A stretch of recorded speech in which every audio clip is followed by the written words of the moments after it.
With so many people out of work, the state is borrowing around $100 million a month to fund unemployment compensation. I'm Jill Horner. This is Comcast Newsmakers.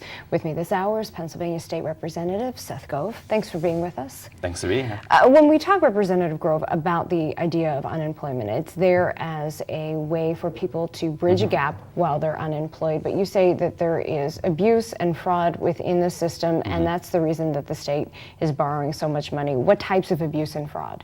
Well, it's a matter of overpayments. It's individuals trying to fraud the system. The federal government did an analysis of unemployment compensation payments throughout the 50 states. They found a very high threshold in Pennsylvania.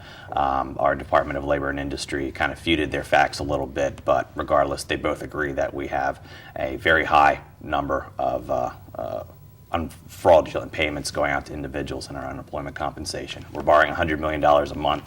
We're probably well over the $3 billion that we owe to the federal government. As of last year, we're probably at around $4 billion at this point. So we have a huge unemployment compensation issue. So I authored legislation to allow wage garnishment to recoup the fraudulent payments for individuals who fraudulently receive unemployment compensation. So when we talk about the number of people unemployed, though, we're talking around 9%, where we've been for a little while. So we're still talking about a large amount of money needed to go into this fund for legitimate people, who are using the system appropriately. And that's one of the crux, to go after individuals who are trying to fraud the state and the federal government and try to infuse more money for individuals who truly do need unemployment compensation. Ideally, we're still in a bad economy.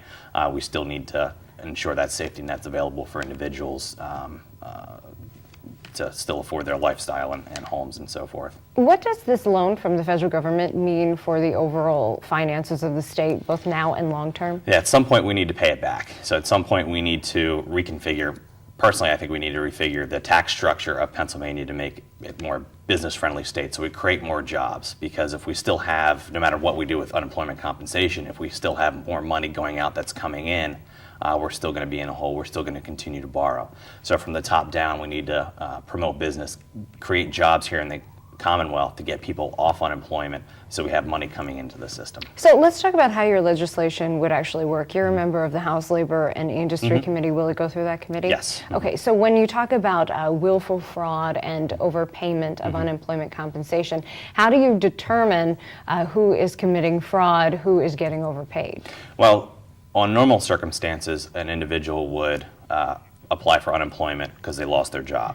There are certain cases where they may not have had that job or overstated how much they made in their applications, and through audits or investigation or proof from the individual company, they may have been receiving benefits that were fraudulently submitted on their applications. In those cases, it would trigger a wage garnishment to recoup those funds. And this would be through the Department of Labor? Yes, Department of Labor and Industry.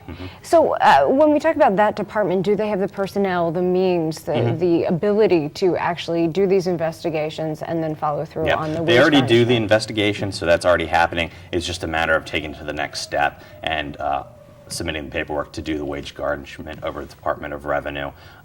We've also seen other states contract with collection agencies as well. Where does this legislation stand at this point? It's being circulated for co-sponsorship.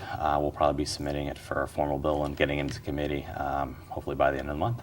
So let's talk a little bit, and we just have a short time left, about the potential savings there. What could this mean in terms of money not being borrowed from the federal government? Yep. Number one, hopefully it's a deterrent so people don't commit the fraud, so we kind of shrink that amount we're borrowing from the federal government. At the same time, we can go back and start recouping some of the fraudulent payments and overpayments from individuals to once again create an inflow of money into the system so we can kind of stop the bleeding of the borrowing. Thanks so much. Thanks. We've been talking with Pennsylvania State Representative Seth Grove.